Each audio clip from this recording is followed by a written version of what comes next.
स्तुति हो पिता। Thank you, Jesus. Worship you, Father. Worship you, Lord. Worship you, Lord.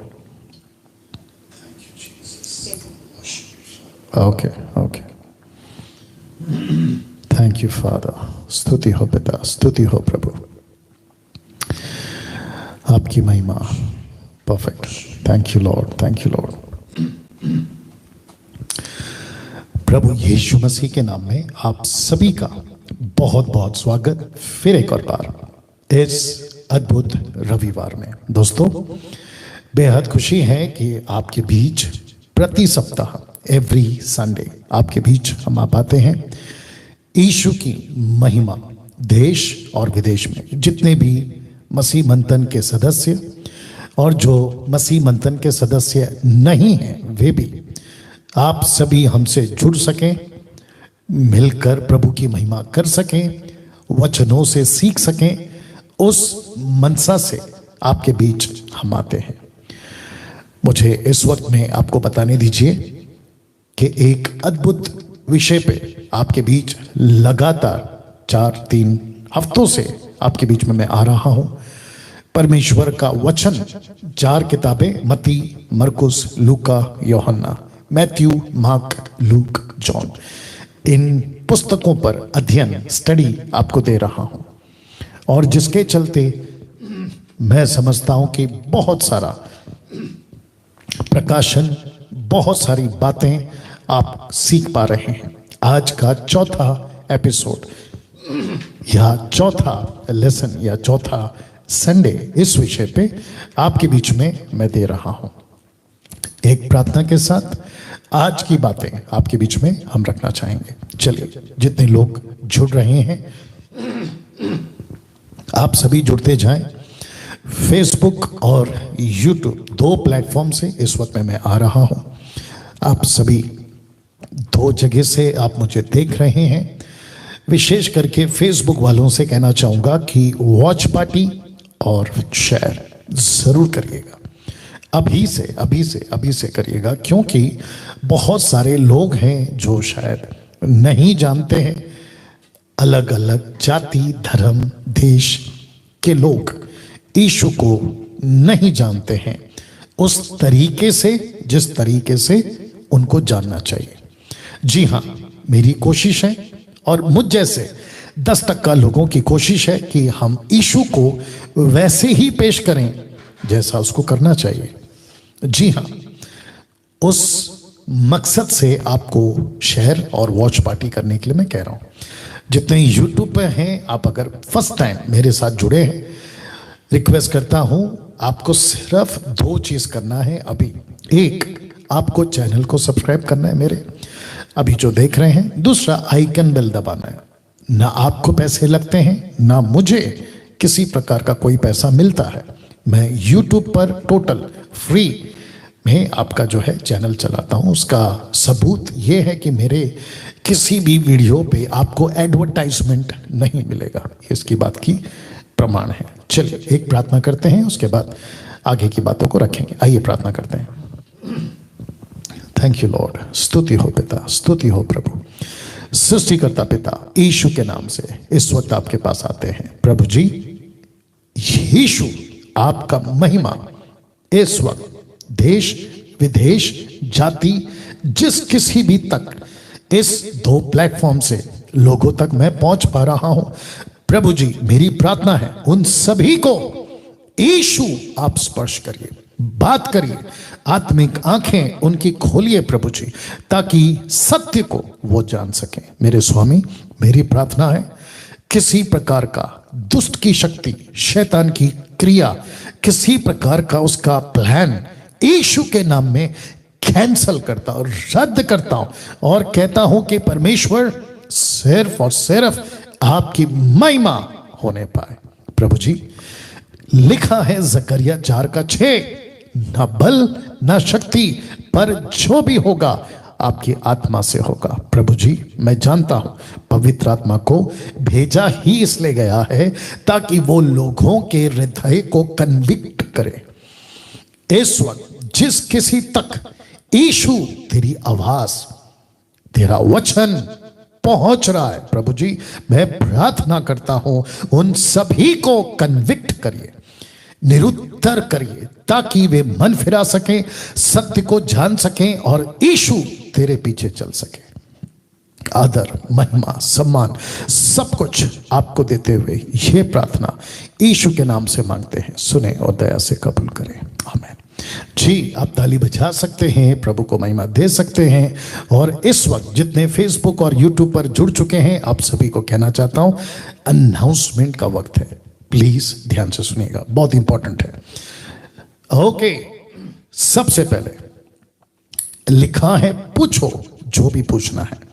यह प्रोग्राम कुछ मुझे लगता है कि 3 हफ्तों से हमने इसको रोक के रखा है, लेकिन आप सभी के लिए एक अच्छी खबर यह है कि मंगलवार को यह प्रोग्राम होगा।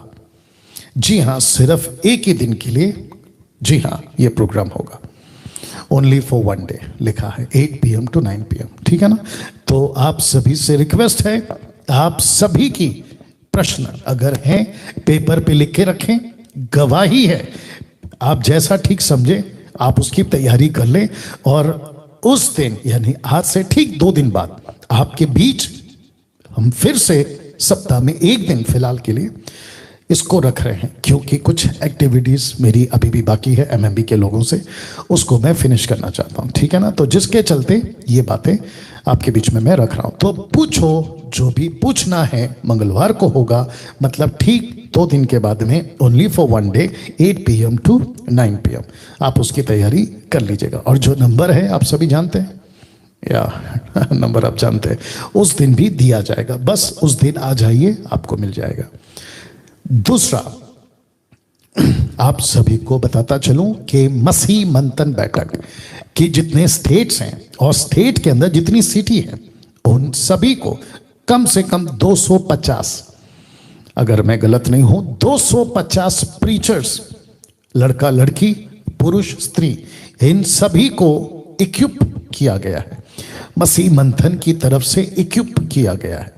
और जिसके चलते इन सभी को उनके सिटी से, उनकी तरफ से, फेसबुक हो या यूट्यूब हो, city to city, city after city, ऐसे कर कर उनको जो है ऑनलाइन संडे चर्चेस के लिए उनको इक्विप किया गया है। तो आप जब कभी भी मसीह मंथन बैठक गुजरात, मसीह मंथन बैठक पंजाब, मसीह मंथन बैठक रांची, झारखंड, कहीं भी आप जब भी देखें तो समझ जाना ये वो लोग हैं जिनको गोलियात यानी गलत शिक्षा, ऐसे दाऊद तैयार किए हैं यानी खरी शिक्षा, ये वो लोग हैं। और इन सभी के पास अपने अपने थैले में टीचिंग के पत्थर है। जी हां, टीचिंग के पत्थर है, और जिसका इस्तेमाल ये करेंगे। और पवित्र आत्मा ठीक स्पॉट पे इनकी टीचिंग को हिट करेगा, और जिसके चलते बहुत सारे गोलियात ढेर किए जाएंगे, फिनिश किए जाएंगे। ओके, ये मकसद है।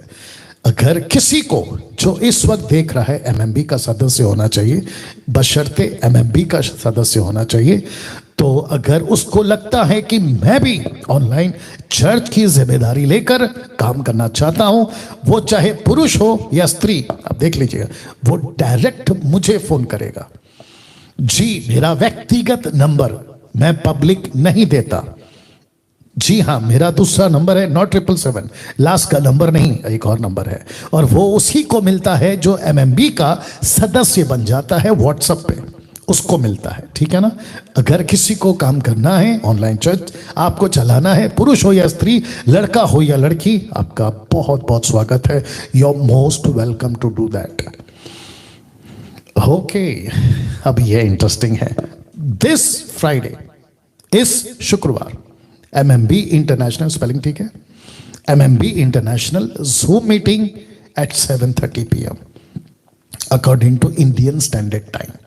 आप सभी को कहना चाहता हूं कि अंतरराष्ट्रीय 18 अंतरराष्ट्रीय ग्रुप है, 18 इंटरनेशनल ग्रुप्स हैं, 18, 19 XYZ उन सभी को कहना चाहता हूं कि आप सभी का बहुत बहुत स्वागत है। आप इस शुक्रवार 7:30 बजे आप मेरे साथ जुड़ोगे। क्यों? ताकि आपको भी मैं बात कर सकूं, आपसे मिल सकूं, आपसे कुछ चीजें डिस्कस कर सकूं और साथ ही साथ आपको भी इनकरेज कर सकूं कि आप अपने कंधे पे अपने अपने राष्ट्रों की आप जिम्मेदारी लेकर आप ऑनलाइन प्रीचिंग कर सकते हैं। कुछ लोग कर रहे हैं, उस दिन घोषित किया जाएगा। उसके बाद सैटरडे आप सभी जानते हैं 7:30 बजे ऑनवर्ड्स, 7:30 PM ऑनवर्ड्स SSD का school of sound doctrine, SSD जिसको शॉर्ट में कहते हैं, जूम पे चलता है और इसकी ID या लॉगिन पासवर्ड सबको नहीं दे रहे हैं, उसी को दे रहे हैं जो स्कूल ऑफ साउंड डॉक्ट्रिन में जुड़ चुका है, रजिस्ट्री कर चुका है। हालांकि बिल्कुल फ्री है, किसी प्रकार का कोई पैसा हम नहीं लेते, टोटल मुफ्त है। और किस लेवल की टीचिंग है ये भी वो लोग जानते हैं। तो अगर किसी को जुड़ना है तो आप नीता जी को कॉल कर सकते हैं और जुड़ सकते हैं। उसके बाद बहुत खुशी के साथ, बहुत एक्साइटेड होकर ये कहना चाहता हूं कि बच्चों के लिए सभा ऑलरेडी 1 महीने से चल चुकी है या हो रही है। और मैं आपको बता दूं कि उसको करने के लिए सिस्टर शर्मिला कामले जी ये काम कर रही हैं।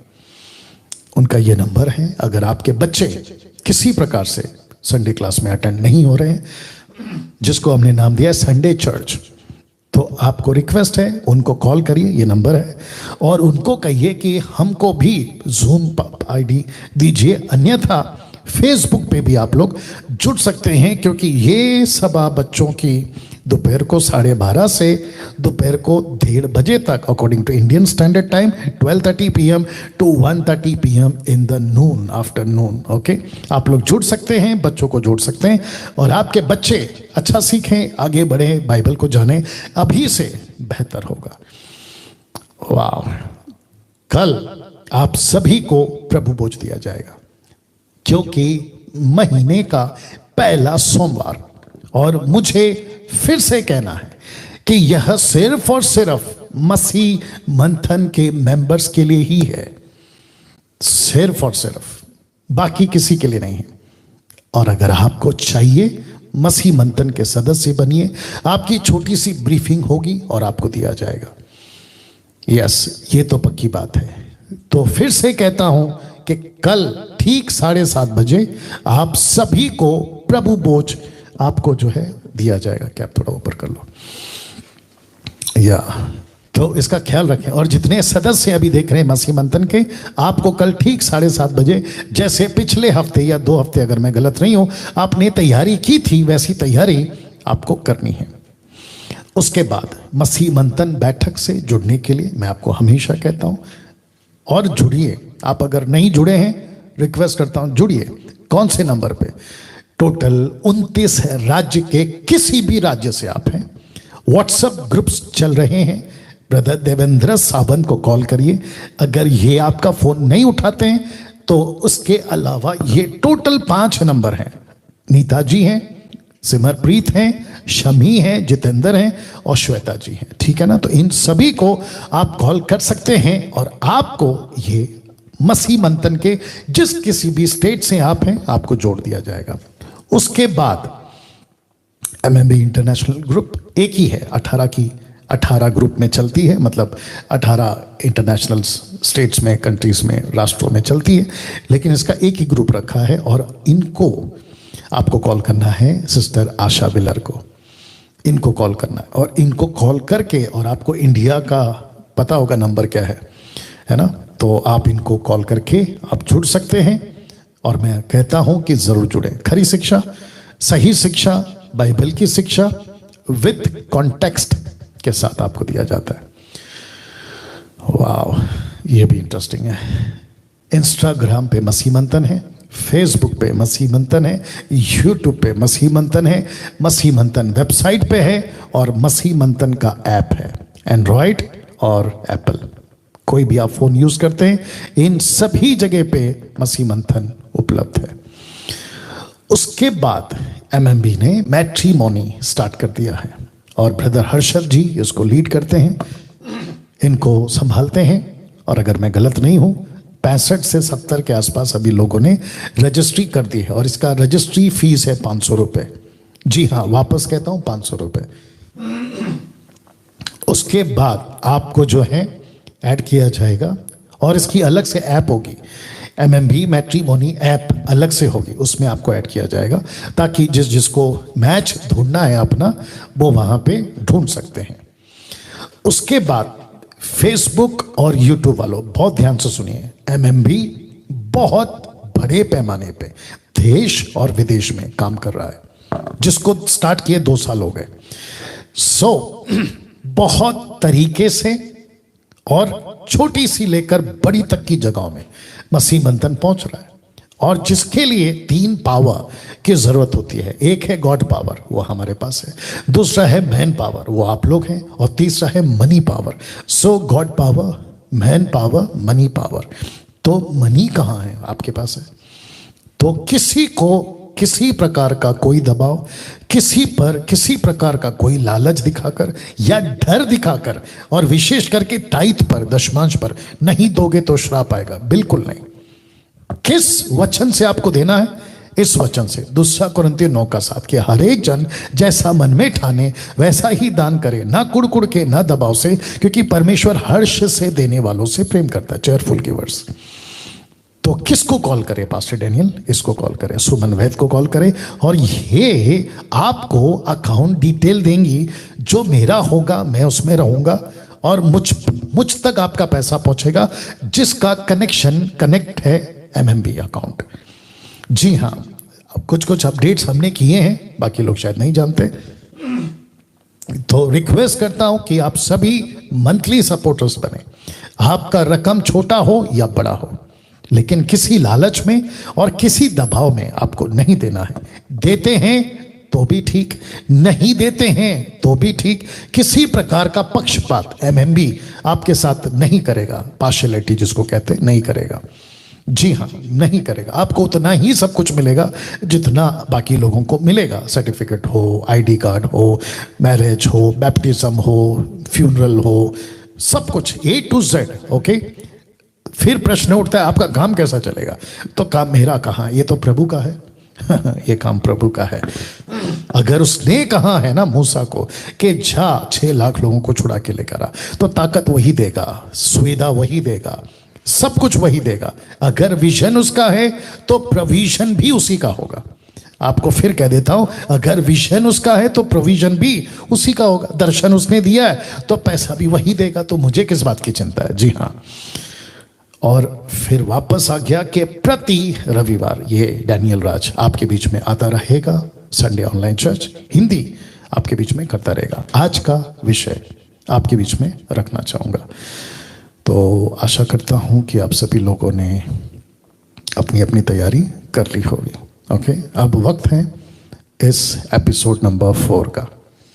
जी हाँ, तो रिक्वेस्ट करता हूं कि जितने भी लोग देख रहे हैं फेसबुक और यूट्यूब पे मिलाकर, आप सभी एक अच्छी ताली बजाकर परमेश्वर को धन्यवाद दे सकते हैं। और रिक्वेस्ट करता हूं कि आपका नोटबुक, आपका बाइबल, आपका जो भी कुछ है अपने पास रखें, जहां नोट करना है कर सकते हैं। और इसकी PDF आपको मिल जाएगी व्हाट्सएप ग्रुप में, जो MMB का स्टेट ग्रुप्स है, आपको वहां पे मिल जाएगी। चलिए, episode number 4, study on 4 gospels, Matthew, mark, look, John. 4 सुसमाचार की पुस्तकों पर अध्ययन, मत्ती, मरकुस, लूका और यूहन्ना। इस पुस्तकों पर आपके बीच मैं आ रहा हूं। अगर किसी ने अभी तक इसका एपिसोड 1, एपिसोड नंबर 2 और एपिसोड नंबर 3 अगर नहीं देखा है, रिक्वेस्ट करता हूं कि जाके देख लीजिएगा जब भी आपको टाइम मिले। पास्टर डैनियल कहां मिलेगा? आपको सिंपल जाना है YouTube पे, प्ले स्टोर में SSD का कॉलम होगा, जैसे book of Genesis, book of Daniel, book of Revelation, sons of God, daughters of man, ऐसे करके जो प्लेलिस्ट होते हैं ना, उसमें SSD ऐसा होगा, उसको क्लिक कर लेना, आपको 1, 2, 3 ऐसा मिल जाएगा, उसको देख लीजिएगा। ठीक है ना? मैं समझता हूं कि आपको थोड़ा सा पीछे ले जाता हूं कि ये वाला, ये ज्योतिष सिर्फ 3 नहीं थे, मैं बता चुका हूं। इनकी झुंड थी, ग्रुप्स थे ये लोग।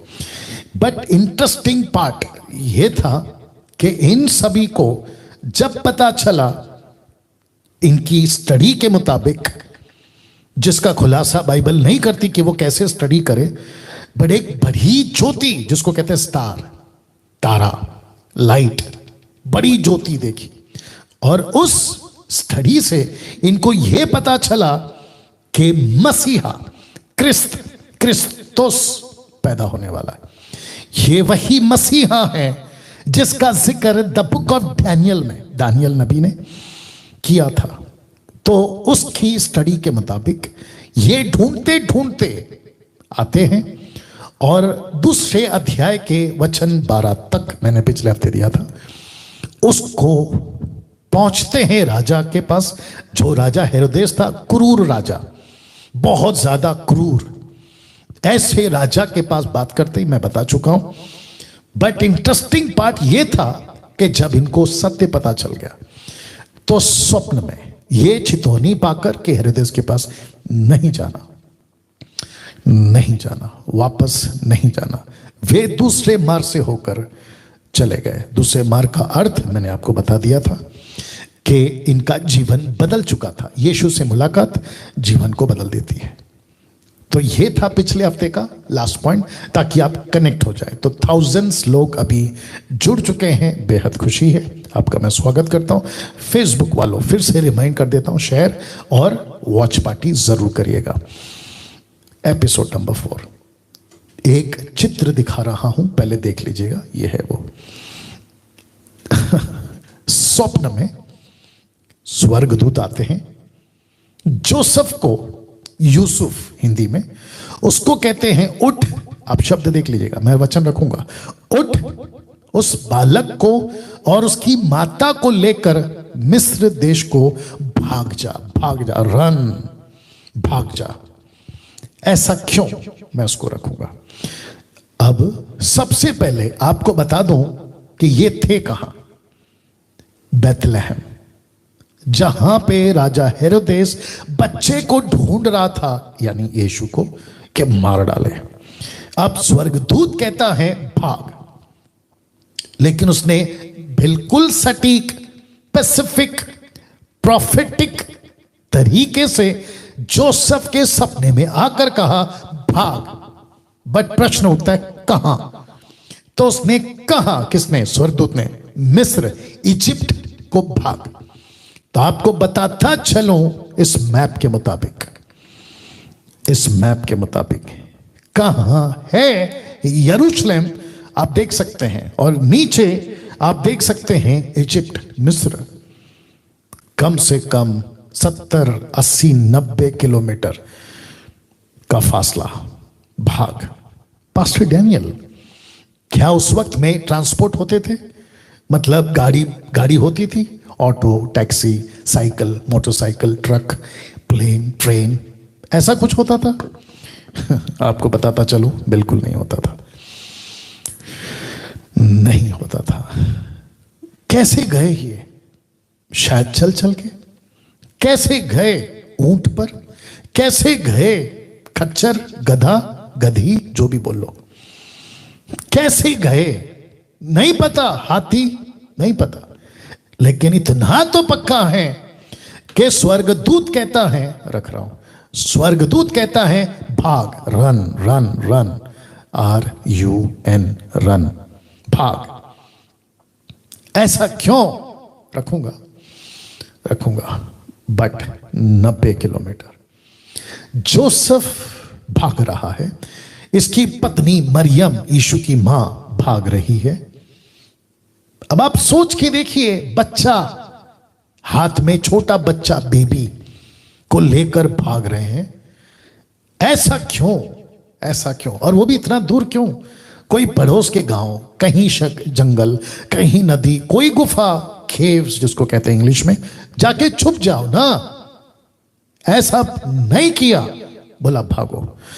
तो वचन 13 से, क्योंकि पिछले हफ्ते हम 12 तक रुक गए थे, आज वचन 13 से आगे कंटिन्यू करेंगे, और वचन 13 से खत्म करके मत्ती का दूसरा अध्याय फिनिश करेंगे, और लूका का ये एंगल भी दूसरे अध्याय तक खत्म करेंगे, और अगले हफ्ते हम फिनिश करेंगे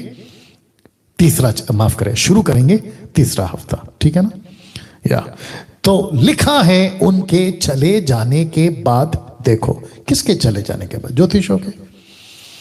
ज्योतिषों के चले जाने के बाद लिखा है प्रभु के एक दूत ने स्वप्न में, मैंने कहा था ना स्वप्न में, यूसुफ को दिखाई देकर कहा उठ बालक को उसकी माता को लेकर मिस्र देश को भाग जा। वचन आगे कहता है कि जब तक मैं तुझसे ना कहूं तब तक वहीं रहना। ये कौन सा स्वर्गदूत है? गैब्रियल। सटीक, ऊपर से प्रभु का आदेश, एक्यूरेट, शब्दों को बोलने वाला। लिखा है आगे,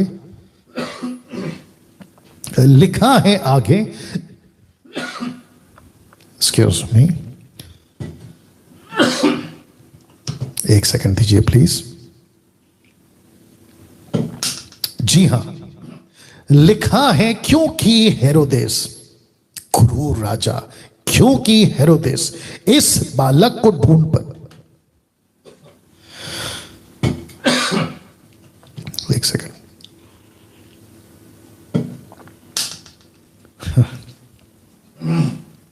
ओके वापस आते हैं। Thank you father, worship you Lord. Okay, लिखा है क्योंकि हेरोदेस इस बालक को ढूंढने पर है कि उसे मरवा डाले, टू किल हिम, खत्म कर दे उस बच्चे को। ऐसी सोच, बहुत ध्यान से सुनना, कनेक्शन दे रहा हूं, ऐसी सोच कौन डाल सकता है? राजा के मन में शैतान, लूसीफर। बच्चे को मरवा डाल, क्योंकि लूसीफर को पता है यह वही बच्चा है जो अदन की वाटिका, उत्पत्ति के 3 अध्याय वचन 14, 15, 16, ये वही बीज औरत का, ये वही बच्चा है जो बड़ा होकर 30 साल की उम्र में, मैं 30 साल का भी कनेक्शन दूंगा कि क्यों 30 साल, 30 साल की उम्र में मेरा सर कुचलेगा, मतलब मुझे खत्म कर देगा, मेरी पावर को खत्म कर देगा, मेरी स्ट्रैटेजी को खत्म कर देगा, मेरी रणनीति को खत्म कर देगा, मेरी दबदबा को खत्म कर देगा, और मानव जाति से हिंदू, मुस्लिम, सिख, ईसाई, बुद्धिस्ट, पारसी, इन सभी के ऊपर से मेरा जो होल्ड था, मेरा जो ग्रिप था, उसको यह आजाद कर देगा, आजाद कर देगा। और मैं इसलिए कहता हूं, मेरे बहुत सारे वीडियो में मैं हमेशा कहता हूं कि यीशु मसीह किसी धर्म का भगवान नहीं है, नहीं है, किसी धर्म का भगवान नहीं है। बहुत लोग कंफ्यूज हो गए, बहुत लोग गड़बड़ी में आ गए कि डैनियल राज क्रिश्चियनिटी का प्रचार कर रहा है। बिल्कुल नहीं, मुझे सब धर्म से प्यार है, मुझे सब धर्म के लोगों से प्यार है, मुझे किसी रिलीजन से कोई नफरत नहीं है। बट यहां पे बात हो रही है ईसा मसीह की, ईसा मसीह की, क्रिस्तुस की, क्राइस्ट की, क्योंकि क्राइस्ट, क्रिस्तुस किसी धर्म का भगवान नहीं बनकर आया। और लूसीफर को अच्छे से पता था कि अगर यह बच्चा बच गया, अगर इस बच्चे को मैं अगर नहीं मरवा डाला तो मेरा होल्ड निकल जाएगा, पकड़ निकल जाएगा। और जिसके चलते मुसीबत यह होगी कि मानव जाति उद्धार पाता चला जाएगा, पाता चला जाएगा, पाता चला जाएगा। और 2000 साल से अभी तक, 2021 अभी तक, सितंबर का महीना, अभी तक मानव जाति बचाए जा रहे हैं, सुसमाचार सुनाए जा रहे हैं, जातियां बच रही हैं। जो भी यीशु पर विश्वास कर रहा है वो शैतान के चुंगल से बाहर निकल रहा है। सोच के देखिए आप।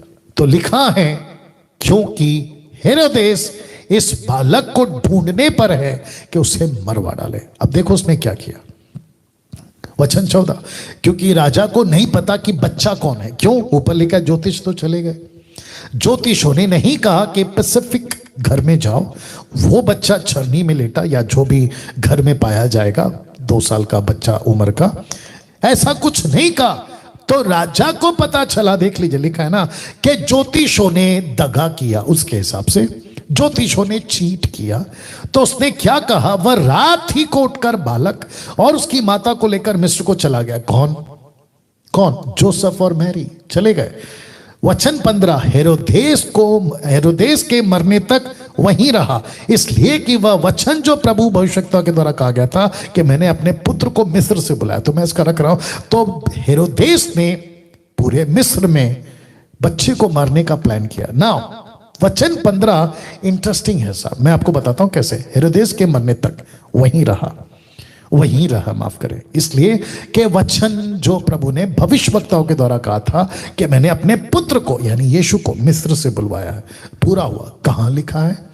होशे 11:1। ये प्रोफेसी है होशे की। जो कुछ 21 प्रॉफिट्स, जो माइनर प्रॉफिट्स है ना, उसमें से ये एक है। मेजर 3 प्रॉफिट है, आइजाया, जरमाया और हिजकिय्याह, ये 3 मेजर प्रॉफिट्स हैं। 21 प्रॉफिट्स में से छोटा यानी कि होशे 11 का एक कहता है कि जब इज़राइल बालक था तब मैंने उससे प्रेम किया और अपने पुत्र को मिस्र से बुलवाया। इसको कौन कह रहा है साहब? स्वर्गदूत कह रहा है। अब मैं सबसे पूछना चाहता हूं, क्या यीशु का जन्म प्रॉफिटिक था? Of course. क्या यीशु के जन्म की भविष्यवाणी हुई थी? Of course. यीशु का क्या क्या होगा प्रोफेसी हुई थी? Of course. और उस कड़ी में ये एक है कि मैंने मिस्र से बुलवाया, ये पूरा हुआ। वचन 16, जब हेरोदेस ने ये देखा कि ज्योतिषों ने मेरे साथ ठट्टा किया है, मतलब मेरा मजाक उड़ा दिया, मेरे को धोखा दे दिया, मेरे को झूठ बोल गए, तो उसको आया गुस्सा। लिखा है तब वह क्रोध से भर गया। ये गुस्सा किसका है? और ये गुस्सा क्या है? बेवजह। नंबर 1, गुस्सा किसका है? लूसीफर का। किसने डाला उसके अंदर गुस्सा? लूसीफर ने, शैतान ने। किस लेवल का गुस्सा? किस लेवल का गुस्सा? इस लेवल का गुस्सा लिखा है, और लोगों को भेजकर, मतलब सिपाहियों को भेजकर ज्योतिषियों से ठीक ठीक पूछे हुए समय के अनुसार, ठीक ठीक पूछे हुए 2 साल के गैप में पूछे हुए समय के अनुसार बेथलेहम और उसके आसपास के सब लड़कों को जो 2 वर्ष के थे वह उससे छोटे थे, मरवा डाला, मार दिया उसने। अब मेरा एक प्रश्न है, बच्चों को मारने का दिल, और वो भी छोटे बच्चों का, किसका हो सकता है? मनुष्य का नहीं हो सकता। तो हेरोदेस पे किसने कब्जा कर लिया? उसके दिमाग, उसके दिल, उसकी सोच, उसको किसने कब्जा कर लिया? ऑफ कोर्स लूसीफर ने। तो इससे क्या साबित होता है? राजा हो या गरीब अमीर, उच्च पिछड़ा, इस प्लैनेट का किसी भी वर्ग का आदमी, शैतान अपना काम, अविश्वासियों की बात कर रहा हूं, किसी से भी करवा सकता है, किसी से भी करवा सकता है।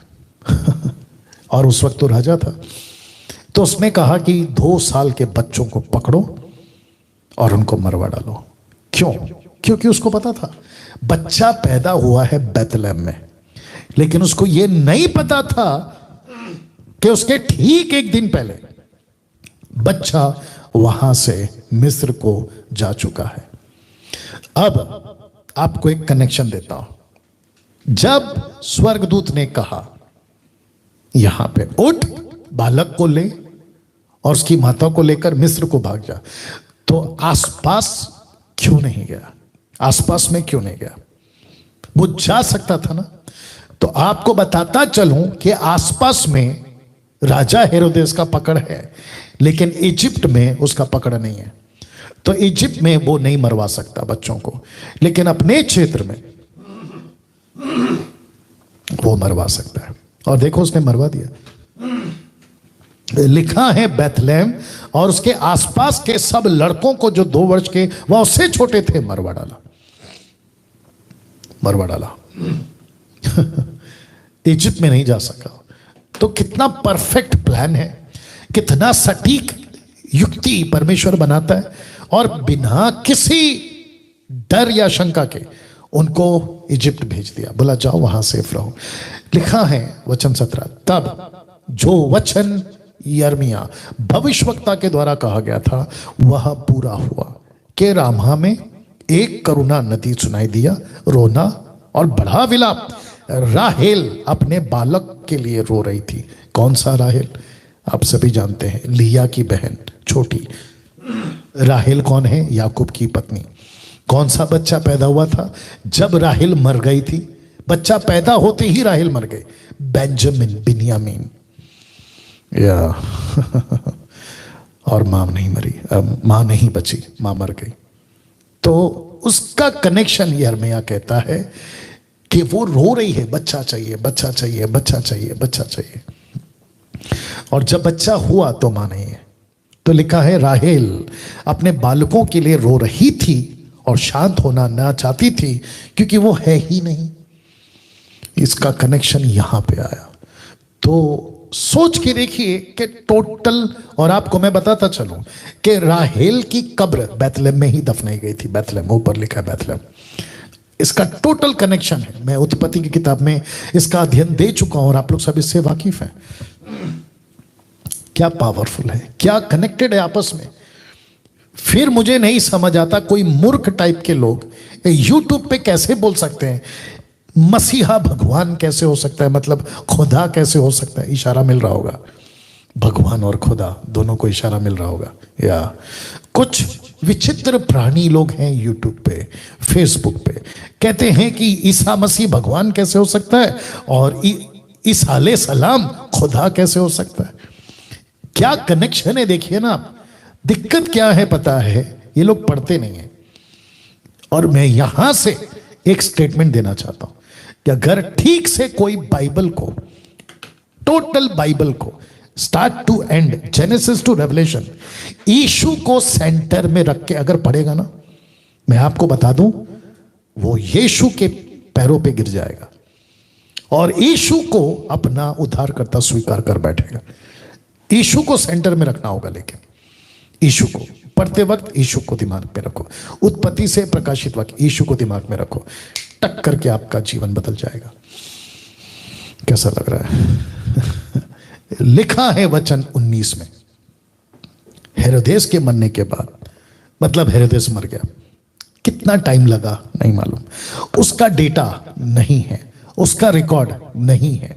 हाँ, उस वक्त के जो हिस्ट्री लिखते थे उनके पास होगा। जोसेफस की जो पुस्तक है कुछ 18 अध्याय की, उसमें उसका हिस्ट्री हो सकता है। तो लिखा है कि हेरोदेस के मरने के बाद देखो, प्रभु के दूत ने मिस्र में यूसुफ को स्वप्न में दिखाई देकर कहा कि उठ, बालक और उसकी माता को लेकर मिस्र देश में चला जा, माफ करें, इज़राइल के देश में चला जा, क्योंकि जो बालक के प्राण लेना चाहते थे वे मर गए।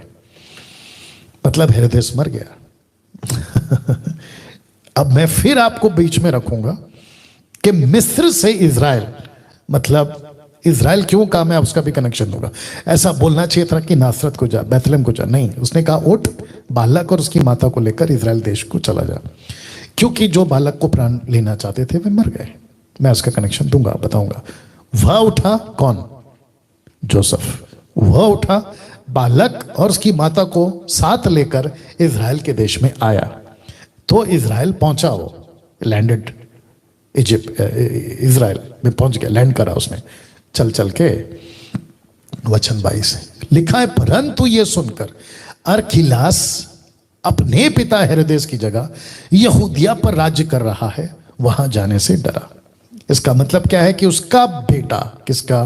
हेरोदेस का, वो राज कर रहा है। किस पे? यहूदियों पे। याद रखो, इज़राइल पे नहीं, उसका दबदबा तो है, लेकिन उसका पकड़ साथ साथ में यहूदियों पर भी। तो उसने क्या सोचा कि अगर मैं गया और उसने पूछा बच्चा कौन है, तू कौन है, कहां से आ रहा है, XYZ, तो बोलेगा ओ 2 साल पहले 3 साल पहले तुम भागे थे क्या? बोला हाँ, तो मरवा देगा। उसके चलते डरा। और लिखा है कि स्वप्न में चितौनी पाकर गलील देश में चला गया। स्वप्न में चितौनी किससे पाया? वापस स्वर्गदूत से। तो लिखा है गलील देश में चला गया। अब जरा सुनिएगा। और लिखा है नासरत नाम नगर में जा बसा, ताकि वो वचन पूरा हो जो भविष्यवक्ताओं के द्वारा कहा गया था कि वह नासरी कहलाएगा। अब आपको बताता चलूं, आप मैप में देख लीजिएगा पहले, कम से कम 90 किलोमीटर से भी ज्यादा का सफर है। इजिप्ट नीचे है और आप देख सकते हैं नासरत ऊपर है, ऊपर है, नासरत ऊपर है। और दूसरा मैप मैंने रखा है ताकि आपको कनेक्ट हो जाए, कहाँ है इजिप्ट और कहाँ है नासरत। तो इतनी लंबी सफर तय की गई और ये पहुंचे। अब आप सोचिए, एक बच्चे को कैसे बचाया, क्या स्ट्रैटेजी करी, किस तरीके से परमेश्वर के स्वर्गदूत ने मार्गदर्शन किया और क्या जर्नी रही उस वक्त की। अब इसी घटना को लूका का दूसरा अध्याय के अनुसार देखेंगे तो लिखा है, लूका का दूसरा अध्याय और उसका अध्ययन। तो बहुत इंटरेस्टिंग है, लिखा है कि उन दिनों में अगस्तुस केसर की ओर से, जिसको इंग्लिश में कहते हैं सीजर, केसर, सीजर, ठीक है ना, अगस्तुस केसर की ओर से आज्ञा निकली कि सारे जगत के लोगों के नाम लिखे जाए, या जगत के लोगों के नाम लिखे जाए, मतलब काउंटिंग हो, आधार कार्ड, राशन कार्ड, जनगणना, याद आ गया, हाँ, तो नाम लिखाए जाए। तो लिखा है ये पहली नाम लिखाई उस समय हुई जब क्विरिनियुस सीरिया का हाकिम था। सीरिया समझते हैं, या इस्लाम कंट्री, अरब, मिडल स्टेट या मिडल इस्लाम कंट्री, सीरिया, सीरिया मालूम होगा आपको, सीरिया या का हाकिम था, मतलब लीडर था, उसका दबदबा था। ये पहली नाम लिखा है। अब इन सब के पीछे कनेक्शन है, लॉजिक है, ठीक है ना। सब लोग नाम लिखाने के लिए अपने अपने नगर को गए, लेकिन किस वक्त, जब सीजर था। तो किंग सीजर, केसर के दिनों में यीशु पैदा हुआ था। अब ये मैंने फोटो इसलिए रखा है ताकि आपको मैसेज आ सके कि मैं यीशु की बात कर रहा। तो जोसेफ और मैरी और जीसस, ये तीनों लूका के मुताबिक, एक सेकंड दीजिए, जी हां, लूका के मुताबिक, अकॉर्डिंग टू लूक, ये किंग सीजर के टाइम पे नाम लिखाने जा रहे हैं। पास्टर डैनियल, आपने ये फोटो क्यों डाला, आप इसको इतना ब्रैकेट में क्यों बात कर रहे हैं? किसी को डाउट है, कुछ विचित्र प्राणी लोग हैं यूट्यूब पे, कि यीशु का तो जन्म ही नहीं हुआ, यीशु का तो कोई अस्तित्व ही नहीं है, जीसस नेवर एग्जिस्ट, ऐसा कोई पागल लोग अपना अपना अधूरे ज्ञान से वीडियो बनाते हैं। तो मेरा प्रश्न है, जाके पूछो इस सीजर को, या इसकी हिस्ट्री में जाओ, और उस वक्त में जो जनगणना हुई थी ना जगत की, उसमें इस माता पिता का, जोसेफ, मैरी और जीसस का नाम है या नहीं। और आपको डंके की चोट पे बता दूं कि इनका नाम था। तो लिखा है वचन 4 में, अंत यूसुफ भी इसीलिए कि वो दाऊद के घराने और वंश का था, गलील के नासरत नगर से यहूदिया में दाऊद के नगर बैतलहम को गया, जहां पैदा हुआ था। नासरत से बैतलहम को गया, जहां पे नाम लिखाई हो रही थी। तो जीसस का नाम सीजर के वक्त, किंग सीजर के वक्त बकायदा साफ शब्दों में, बड़े शब्दों में रिकॉर्ड किया गया था। अगर आज की युग की बात करूं, कि अगर उस वक्त में आधार कार्ड होता तो जीसस का आधार कार्ड होता, राशन कार्ड अगर ऐसे है, अगर तब होता तो जीसस का राशन कार्ड भी होता, मतलब उनका राशन कार्ड में नाम होता। अगर क्या कहते हैं उसको, पासपोर्ट अगर होना चाहिए था तो उस वक्त में होता। ये मैं क्यों कह रहा हूं, अधूरे ज्ञान के लोग नहीं समझेंगे, बट मैं इसलिए कह रहा हूं कि ये पक्का प्रमाण है, ये पक्की बात है, सिर्फ बाइबल नहीं, उस वक्त के जो किंग्स हुआ करते थे, जो गवर्नमेंट होती थी, उन तक को पता था कि एक ऐसा बच्चा है जिसका नाम है यीशु, जीसस, यशुआ, यस्तुस। क्या बात है, अद्भुत। वचन 5 लिखा है, वचन 4 से फिर पढ़ता हूं। यूसुफ भी इसलिए कि वह दाऊद के घराने वंश का था, गलील के नासर नगर से यहूदिया के दाऊद के नगर बैतलहम को गया कि अपनी मंगेतर मरियम के साथ, जो गर्भवती थी, नाम लिखवाए। नाम लिखवाए। अभी मती के हिसाब से बच्चा पैदा होके बड़ा 2 साल का हो गया है और नासत आ गया, बट मैं अभी लूका का एंगल दे रहा हूं आपको, इसलिए बच्चा गर्भवती के हिसाब से रखा हूं, इसलिए ये फोटो भी मैंने उसी हिसाब से रखा, ठीक है ना। वचन 6, उनके वहां रहते हुए उसके जनने के दिन पूरे हुए, वहीं पे बैतलहम में दिन पूरे हुए। वचन 7, वह अपना पहलौटा पुत्र जनी, उसे कपड़े में लपेट कर चरनी में रखा, क्योंकि उनके लिए सराय में जगह ना थी। अब याद रखो कि यहां पे लूका के दूसरे अध्याय में बच्चा कहां पर है? चरनी में, चरनी में, ठीक है ना। लेकिन ज्योतिष कहां मिले बच्चे को? घर में। You got the point. तो ज्योतिष के वक्त बच्चा 2 साल का हो चुका था, लेकिन लूका के हिसाब से बच्चा अभी बिल्कुल बेबी, फ्रेश बेबी बच्चा अभी पैदा हुआ है और चरनी में। अब इसका लूका एक और कनेक्शन दे रहा है। मत्ती कहता है कि ज्योतिषों ने बच्चे की वर्शिप करी, लेकिन लूक कहता है मेरे पास एक और एंगल है, क्योंकि मत्ती उसको नहीं लिखा लेकिन लूका उसको लिख रहा है, और जो मत्ती ने लिखा उसको लूका ने नहीं लिखा। लूका की बात, ज्योतिषों की बात लूका ने नहीं लिखी लेकिन मत्ती ने लिखी। गडरियों की बात मत्ती ने नहीं लिखी लेकिन लूका ने लिखी। क्या बात है। इसलिए चारों किताबों का नॉलेज होना बहुत जरूरी है। तो स्वर्गदूतों द्वारा चरवाहों को संदेश। वचन 8, अमेजिंग। वचन 8, लिखा है उस देश में कितने गडरिये थे जो रात को मैदान में रहकर अपने झुंड का पहरा देते थे। कौन से गडरिये थे मैं आपको ये भी बताऊंगा, ठीक है ना। और कौन सी भेड़ी थी मैं ये भी बताऊंगा, ठीक है ना। तो लिखा है वचन 9, रात को प्रभु का एक दूत उनके पास आ खड़ा हुआ। याद रखो, एक स्वर्गदूत आ खड़ा हुआ और प्रभु का तेज उनके चारों ओर चमका, चारों ओर चमका और वे बहुत डर गए। सबसे पहली चीज स्वर्गदूत आता है। स्वर्गदूत खुद अपने आप में रोशनी है, लेकिन लिखा है कि चारों ओर जहां गडरिये थे, जहां भेड़ बकरियां थी, उनके चारों ओर रोशनी आ गई, चमक गया। अब क्यों? सबका अपना अपना स्पेसिफिक सटीक अर्थ है, मकसद है, बातें हैं, मैं रखता चाहूंगा। वचन 10, लिखा है तब स्वर्गदूत ने उनसे कहा, मत डरो, मत डरो। नंबर 1, मत डरो। मैं जो तुम्हारे पास आया हूं गडरियों, जो तुम भेड़ बकरियों को चरा रहे हो, पाल रहे हो, संभाल रहे हो, पहली बात है मत डरो। ऑब्वियस है यार। अगर कोई स्वर्गदूत का दर्शन देखेगा, ऑब्वियस है ना, डरेगा। जिंदगी में कभी कोई अपेक्षा नहीं करेगा कि मैं कभी स्वर्गदूत को देखूंगा, और अगर जिस दिन देख लिया, पक्की बात है कि वो मर जाएगा, पक्की बात है, मर जाएगा। आप रास्ते में जा रहे हैं, स्वर्गदूत तो बहुत दूर की बात बोला मैंने, आप रास्ते में जा रहे हैं, अगर आपको कोई परछाई तक दिख जाए ना, आपकी हालत खराब हो जाती है। Isn't it?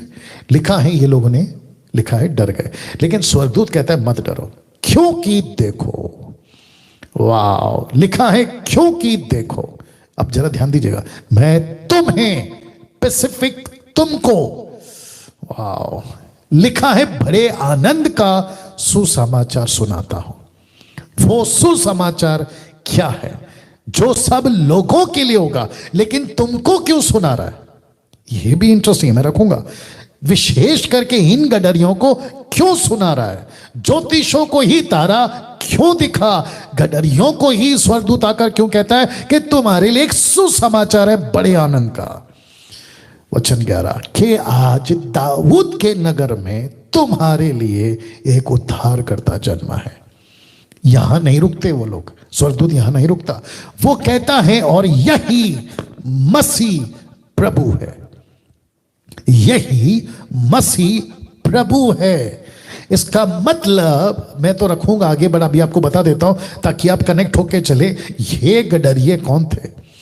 ये गडरिये कौन थे? वचन 8 में ये गडरिये कौन थे जो झुंड का पहरा दे रहे? ये कौन सी झुंड थी भेड़ बकरियों की जिनको वो चरा रहे थे? और स्वर्गदूत इनको ही क्यों कहता है कि मैं तुम्हें बड़े आनंद का सुसमाचार सुनाता हूं? और वो कहता है कि यही मसीह प्रभु है। तो मैं आपको बताता चलूं कि ये वो गडरिये, मैं फोटो रखूंगा, ये वो गडरिये हैं जो प्रति वर्ष या सबत या उनका फेस्टिवल में जो बलि किए जाते थे, मेमने जो बलि किए जाते थे, एनिमल्स, भेड़ बकरी, ये उनके रखवाले थे, ये उनके गडरिये थे।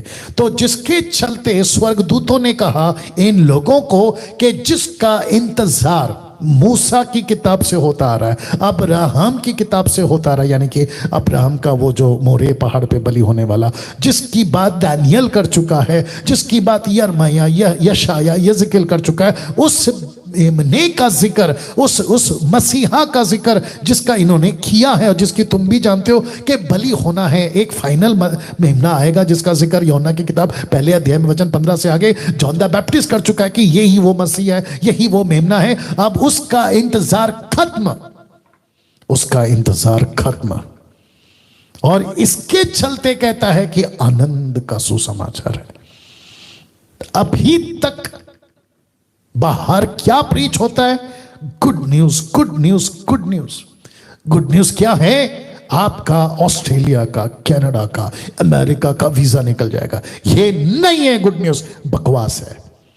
आपका घर बन जाएगा, आपका बिजनेस चल जाएगा, आपके पॉकेट में मिरेकल मनी आ जाएगी। कुछ विचित्र प्रीचर ऐसे भी हैं, कहते तुम पतले हो तो मोटे हो जाओगे, मोटे हो तो पतले हो जाओगे, सर पे बाल नहीं है तो बाल आ जाएगा, आप गोरे नहीं है तो काले हो जाओगे, काले हो तो गोरे।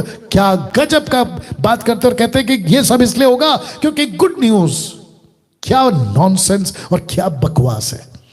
गुड न्यूज ये नहीं था कभी भी। गुड न्यूज था कि तुम्हारे लिए एक मसीहा पैदा हुआ है जो तुमको तुम्हारे पापों से आजाद करेगा। क्योंकि गडरियों को पता था कि प्रति महीने, प्रति साल भेड़ बकरी पालो, बच्चों को बड़ा करो भेड़ बकरियों के, फिर उनको तैयार करके रखो और फिर उनकी बलि होती है। और जिसके चलते हमको चरवा नियुक्त किया गया, बस पालो, बड़ा करो, पैदा करो, बड़ा पालो, बड़ा करो और एक दिन उनको शहीद कर दो। तो इनको पता था, इसलिए तो कहता है कि तुम्हारे लिए एक बड़े आनंद का सुसमाचार है। और वो सुसमाचार क्या है कि एक बच्चा पैदा हो गया है जिसको कहते हैं, देखिए स्वर्गदूत ने यहां पे क्या कहा, नाम नहीं लिया, उसने कहा मसीह प्रभु, मसीह प्रभु, मसीह प्रभु। और रोमियो 9:10 या माफ करें 10:9 क्या कहता है? पौलुस कहता है कि जब तक तुम यीशु को प्रभु जानकर स्वीकार नहीं करोगे तुम्हारा उद्धार नहीं होगा। वाह! प्रभु का मतलब है इंग्लिश में LORD, लॉर्ड। लॉर्ड का मतलब होता है लॉर्डशिप। इस पर यीशु मेरी जिंदगी पे लॉर्ड है, यीशु मेरी हर चीज पे लॉर्ड है, उसको कहते हैं। वचन 12, उसका तुम्हारे लिए पता है। किसका? उस मसीहा का। क्या? कि तुम एक बालक को कपड़े में लिपटा हुआ चरनी में पड़ा पाओगे। ये प्रमाण था, बच्चा वहां। अच्छा, और एक कनेक्शन दे देता हूं, उसके बाद वापस इस पे आएंगे। कुछ लोग कहते हैं यीशु इतना गरीब था कि उनके पास में ये नहीं था, मतलब क्या कहते हैं, घर के लिए पैसा नहीं था, घर नहीं था। नहीं, ये वजह नहीं है। आपको याद है ना, ज्योतिष आए, कैरी ऑन, ज्योतिष आए और उन्होंने गोल्ड दिया। गोल्ड, वो गोल्ड क्या दर्शाता है कि भाई आपका जर्नी बहुत होगा, बैतलहम से इजिप्ट, इजिप्ट से फिर बैतलहम या इजराइल, फिर नासरत, फिर नासरत से वापस। ये जो ट्रैवलिंग है ना, इसमें तुमको खूब पैसा लगेगा। तो उसका बंदोबस्त तो किया था। बट यहां पे आपको पता होगा कि सीजर के वक्त में, केसर के वक्त में, सीजर के वक्त में टोटल दुनिया के लोगों को इकट्ठा किया गया था कि गणना होगी, जनगणना। तो उस वक्त में भीड़ बहुत थी, पॉपुलेशन पूरी दुनिया की आ गई होगी, जगत का नाम लिखाई था, ठीक है ना। तो जिसके चलते मैं ऐसा समझता हूं कि टोटल, अगर आज की तारीख में बात करें, होटल्स बुक, पैक, जो स्कूल का हॉल होता है पैक, मतलब जितनी भी जगह जहां आदमी रह सकता है टोटल पैक। तो इनको जगह कहां मिली? तो लिखा है कि तुम्हारे लिए पता है क्या, कि एक बच्चा तुमको चरनी में पड़ा हुआ पाया जाएगा, कपड़े से लिपटा चरनी में पड़ा हुआ पाया जाएगा। तो ये सब कुछ प्रॉफिटिक है, सब कुछ प्लान्ड है गॉड के मुताबिक, ठीक है ना। तो ये वो गडरिये थे, आप फोटो देख सकते हैं कि बलिदान करने वाली भेड़ों के गडरिये।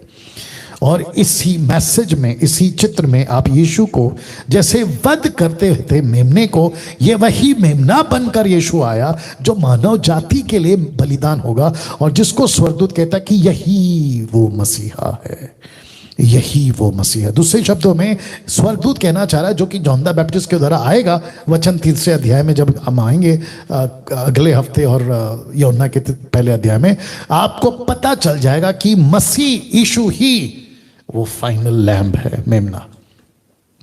अभी फेसबुक और यूट्यूब पे मुझे गुस्सा है उन लोगों पर, और आपको मेरी गुस्से की वजह अभी पता चलेगी।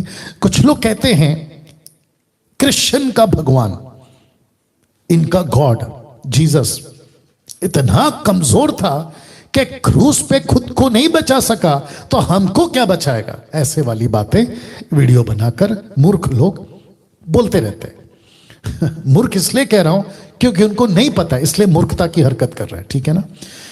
अब इस स्टेटमेंट के मुताबिक आप लोग मुझे बताएं, और जो मेरा कोई दोस्त अविश्वासी मुस्लिम, हिंदू, मुस्लिम, बौद्धिस्ट, पारसी कोई भी देख रहा होगा, आप कुछ भी बोलने से पहले दिमाग में यह बात रखो कि यीशु बनकर ही आया यहूदियों के मुताबिक वो फाइनल मेमना, फाइनल लैम्ब, जो इस बलिदान के बाद उस मंदिर में उस वक्त किसी दूसरे सैक्रिफाइस की जरूरत नहीं थी, क्योंकि यीशु फाइनल लैम्ब था, फाइनल सैक्रिफाइस था। अब मुझे बताइए कि ऊपर बैठा ऑलमाइटी गॉड, जिसको हम एलोहिम कहते हैं, पिता पुत्र पवित्र आत्मा, फादर सन होली स्पिरिट, जिसने पूरी दुनिया को बनाया, सारी सृष्टि को रचा है, वो कहता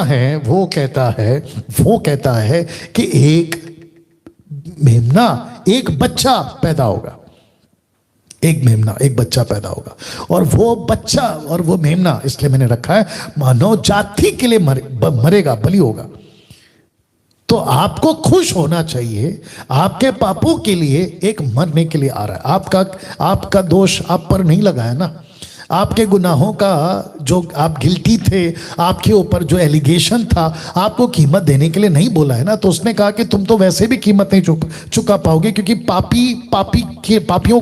पापी पापों की बलिदान नहीं दे सकता, पापी पापों के लिए सैक्रिफाइस नहीं कर सकता। तो एक ऐसा व्यक्ति जो निष्पाप है वो पाप बना, रिपीट करता हूं, निष्पाप है वो पाप बना और पापियों के लिए मरा, ये बात होती है। तो जिन जिन के दिमाग में ऐसी बात है कि खुद को नहीं बचा सका, हमको क्या बचाएगा, तुमसे मूर्ख आदमी कोई नहीं हो सकता, कोई नहीं हो सकता। आपको बात को समझना होगा।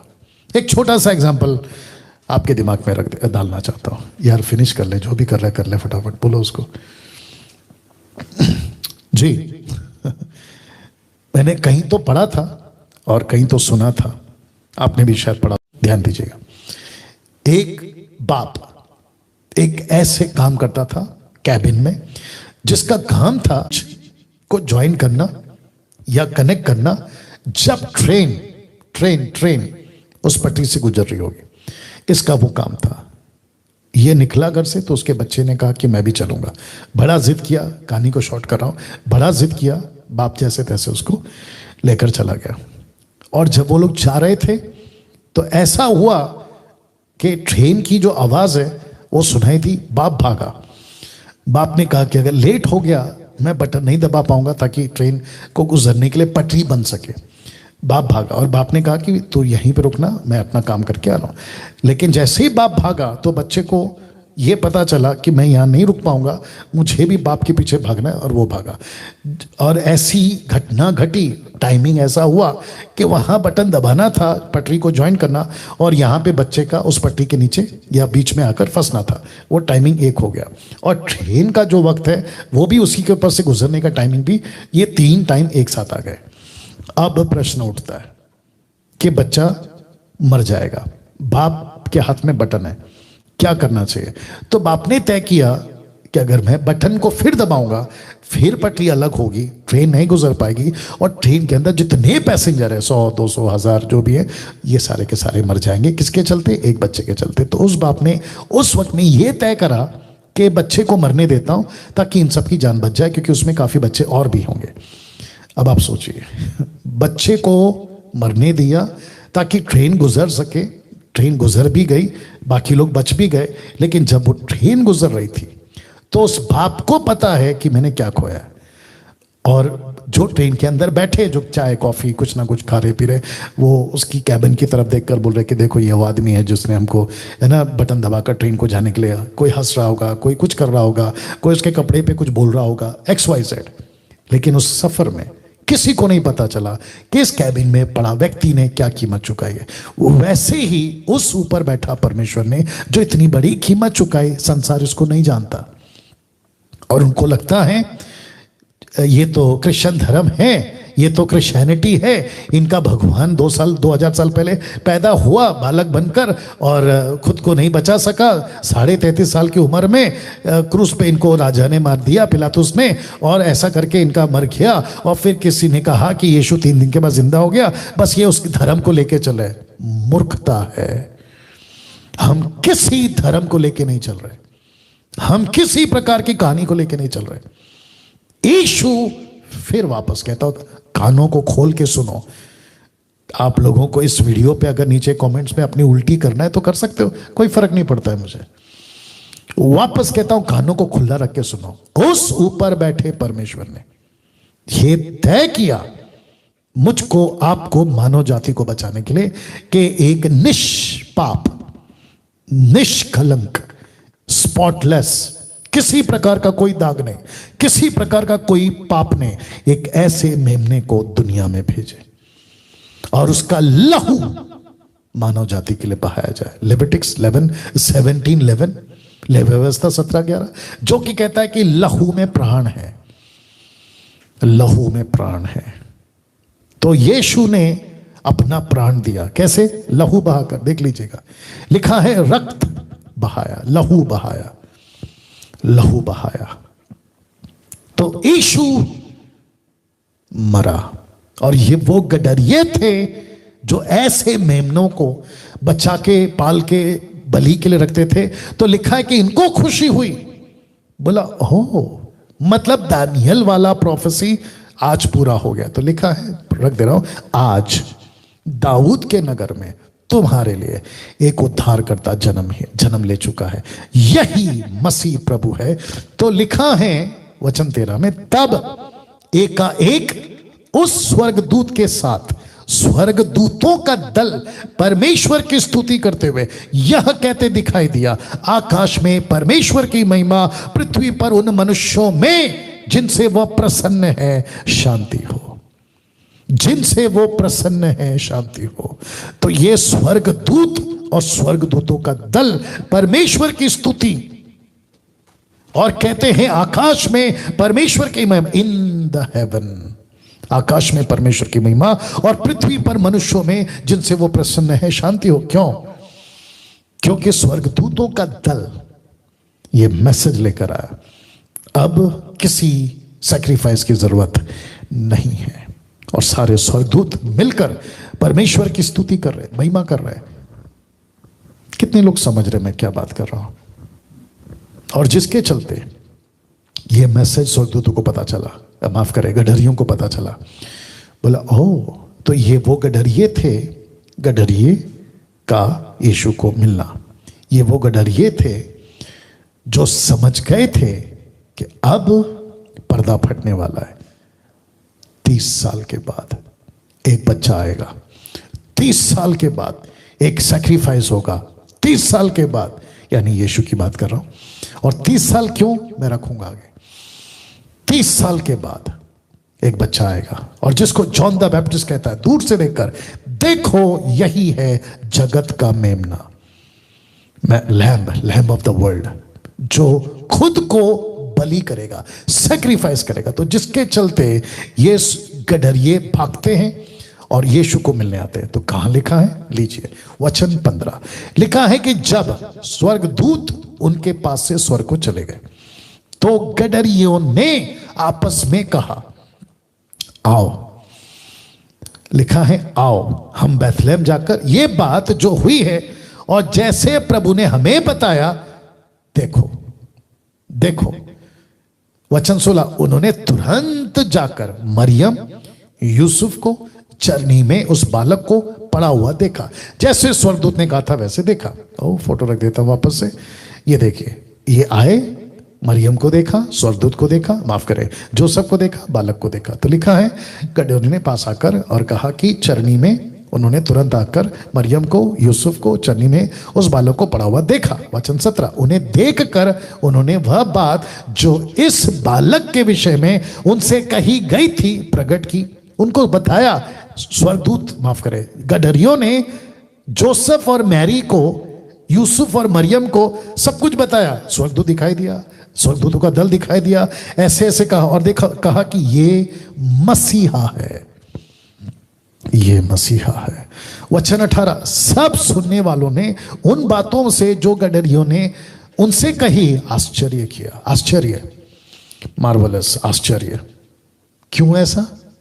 क्योंकि उनको नहीं पता क्या हो रहा है। अचानक से ज्योतिष आ रहे हैं, अचानक से गडरिये आ रहे हैं, राजा हेरोदेस मारने पर है, स्वर्गदूत दिखाई दे रहे हैं एलिजबेथ को, जकरिया को, मेरे पति को यानी जोसेफ को स्वप्न में, मुझे प्रत्यक्ष रूप में। ये सब कुछ घटना टक टक टक टक टक टक चल रही है 2 साल के अंदर। वचन 19, परंतु मरियम ये सब बातें अपने मन में रखकर सोचती रही। वो सोचती रही।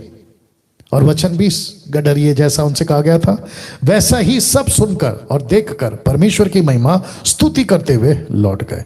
तो मरियम सोचती रही। और याद रखो, मरियम वो महिला थी पैदा होने से लेके यीशु के क्रूस पे मरने तक, और 30 दिन के बाद जी उठने तक वो साथ रही। क्योंकि उसको पता था ये बालक साधारण नहीं है, ये बच्चा इज नॉट अ ऑर्डिनरी बच्चा या बेबी, गजब का बच्चा, गजब की बातें, गजब की प्रोफेसी। सोचती रही, सोचती रही। गडरिये चले गए। अब प्रश्न उठता है यीशु का नामकरण का कब हुआ? वचन 21 लिखा है कि जब 8 दिन पूरे हुए और उसके खतने का समय, सरकमसाइज, खतने का समय लेविटिक्स 12:3, लेवी व्यवस्था 12:3 के मुताबिक, तो उसका नाम यीशु रखा गया। लेकिन नाम रखने से पहले गडरियों को क्या पता चला? ये क्रिस्त है, क्रिस्तुस, मसीहा है, या मसीहा है। लूका 1:31 के मुताबिक जो स्वर्गदूत ने उसके पेट में आने से पहले कहा था कि इसका नाम यीशु रखना, याद आ गया आपको 131 में? हाँ, तो उसका नाम यीशु रखा। कौन से दिन? 8वें दिन। अब आप पूछोगे पास्टर डैनियल, ये रिचुअल, ये फंक्शन 8 दिन के बाद क्यों? तो आपको बता दूं कि जीसस का जन्म यहूदियों के मुताबिक हुआ है, और जिसको पौलुस भी कहता है कि यीशु व्यवस्था के अधीन पैदा हुआ। क्यों? ताकि व्यवस्था में जितने भी बातें हैं, व्यवस्था को पूरा करने के लिए परमेश्वर को परफेक्ट सैक्रिफाइस चाहिए था। तो यीशु वो परफेक्ट सैक्रिफाइस था, क्योंकि व्यवस्था मूसा ने तो लिखी होगी या लिखी है, लेकिन परमेश्वर ने पहला पत्थर 10 आज्ञा खुद अपने हाथों से लिखकर मूसा को दिया था। याद आ गया होगा आपको। आग आई थी और लिख रही थी, आग आई थी और लिख रही थी। तो परमेश्वर ने कहा यह व्यवस्था मेरी है, और कम से कम अगर मैं उसको ठीक से बोल पाया 2500 साल, 1000 यानी 1600 के वक्त में नूह पृथ्वी को बने, आदम को बने, माफ करें, 1600 साल, उसके बाद यीशु तक और 2500 साल तक व्यवस्था, बिल्कुल ना इधर घूमना ना उधर घूमना। क्या कहा था जोशुआ से, मूसा के बाद का लीडर से? व्यवस्था की बातों से न दाएं न बाएं मुड़ना, व्यवस्था को पूरा करना। तो इतना सटीक था परमेश्वर अपनी व्यवस्था को लेकर कि वैसे ही यीशु मसीह को पैदा करा। अब कुछ लोग, फिर वापस आऊंगा, जो कहते हैं कि यीशु भगवान कैसे हो सकता है, और कुछ लोग कहते हैं कि ईसा अलैहिस्सलाम खुदा कैसे हो सकता है। तो वो कहते हैं कि इनका खुदा यानी कि ईसाइयों का खुदा यानी कि गॉड जीसस, वो तो यहूदी है। आपको किसने कहा? यीशु का जन्म यहूदियों के मुताबिक इसीलिए हुआ ताकि व्यवस्था से मानव जाति को छुड़ा सके, और जिसके चलते परमेश्वर अगर नूह के वक्त में पूरी दुनिया को पानी से तबाह कर सकता था, क्योंकि तभी व्यवस्था नहीं थी, तो परमेश्वर इतना पवित्र है कि नूह के बाद की दुनिया, मूसा और जॉन द बैप्टिस्ट तक, जो पूरी दुनिया पापी हो चुकी थी, अगर व्यवस्था नहीं होती ये दुनिया कब की खत्म हो जाती। व्यवस्था के चलते, क्योंकि कोई कौम जिसको कहते हैं इज़राइल, वो बचा के रखा था परमेश्वर के गुस्से को, शांत करके रखा था परमेश्वर के गुस्से को। उसके चलते, यहूदियों के चलते, इजरायलियों के चलते, वो सृष्टि करता परमेश्वर जिसको हम कहते हैं कि the almighty God, the only almighty God, इस पृथ्वी को नाश ना करे। इसलिए तो लिखा ना यशाया पहला अध्याय वचन 8 और 9 में, अगर कुछ लोगों को बचा के नहीं रखता तो ये पृथ्वी कब की सदोम और गमोरा हो जाती। बात को समझिए, बड़ा कनेक्शन दे रहा हूं। तो व्यवस्था के अधीन मसीहा पैदा हुआ, उसके चलते मानव जाति को बचा सके। तो perfect nation Israel, perfect lamb Jesus, और वो कौम यहूदी। लेकिन उसके बाद जिस यहूदियों के लिए, जिस इज़राइलियों के लिए यीशु पैदा हुआ, उन्होंने तो दूर दूर तक यीशु को नहीं माना। तो इसलिए लिखा है कि यीशु मानव जाति के लिए अपना लहू बहाता है। इसलिए तो पौलुस भी कहता है कि वो अपने घर आया, अपने लोगों में आया। यशायाह भी कहता है, पौलुस कहता है कि उसके अपने लोगों ने अगर जानते तो क्रूस पे ना चढ़ाते। इसलिए कहता है कि पहला मौका इज़राइलियों का था, लेकिन अभी अन्य जातियों को है। एनीवे, वो टॉपिक फिर कभी बात करेंगे। तो लिखा है मंदिर में यीशु का अर्पण, वचन 22, जब मूसा की व्यवस्था के अनुसार उनके शुद्ध होने के दिन पूरे हुए तो वे उसे यरूशलेम में ले गए कि प्रभु के सामने लाए। वचन 23, जैसा कि प्रभु की व्यवस्था में लिखा है, हर एक पहलौठा प्रभु के लिए पवित्र ठहरा है, यानी कि समर्पण, डेडिकेशन। आज भी एक बच्चे का समर्पण है, गेट रेडी विद दैट। और बिल्कुल सटीक बोलना कि व्हाट्सएप पे तुमको बोलना है कि बच्चे को व्हाट्सएप में दिखा के रखो वैसा वाला। तो लिखा है कि हर एक पहलौठा प्रभु के लिए पवित्र ठहरे। निर्गमन 13 का 2 से और 12 का 24 तक, ये आप देख लीजिएगा। प्रभु की व्यवस्था के वचन के अनुसार पंडुकों का एक जोड़ा, कबूतर के 2 बच्चे लाकर बलिदान करके उसको जो है अर्पण करें। व्यवस्था 12 का 6 और 8। अब प्रश्न उठता है कि यहाँ पे पंडुकों का जोड़ा और कबूतर के 2 बच्चे, मेमना क्यों नहीं? कैसे ला सकते मेमना? कैसे चढ़ा सकते मेमना? क्योंकि यीशु खुद मेमना है। तो यहां पे कबूतर और पंडुकों का जोड़ा, मेमना नहीं लिखा है। तो उस वक्त भी देखो कितना सटीक है कि मेमने को ही बलिदान होना, लेकिन अभी नहीं, 30 साल के बाद होगा। तो जब ये सब कुछ हो रहा था, मंदिर में अर्पण चल रहा था, बहुत ध्यान दीजिएगा, मैं वक्त का ख्याल रखूंगा। मंदिर में जब ये सब कुछ हो रहा था तो वहां एक आदमी था और उसका नाम था शिमोन। तो वो क्या कहता है ये देखते हैं, वचन 25 में, यरूशलेम में शिमोन नामक एक मनुष्य था। वह मनुष्य धर्मी भक्त था, इस्राएलियों की शांति की बाढ़ जो रहा था, पवित्र आत्मा उस पर था। इस टोटल पैराग्राफ में आपको 3 बार पवित्र आत्मा का जिक्र मिलेगा। याद रखो, यीशु के जन्म में स्वर्गदूतों का रोल है, यीशु के जन्म में स्वर्गदूतों के झुंडों का रोल है, यीशु के जन्म में एलिजबेथ, जकरिया, जोसेफ, मैरी, गडरिये, ज्योतिष और पवित्र आत्मा का जिक्र है। क्या अद्भुत है।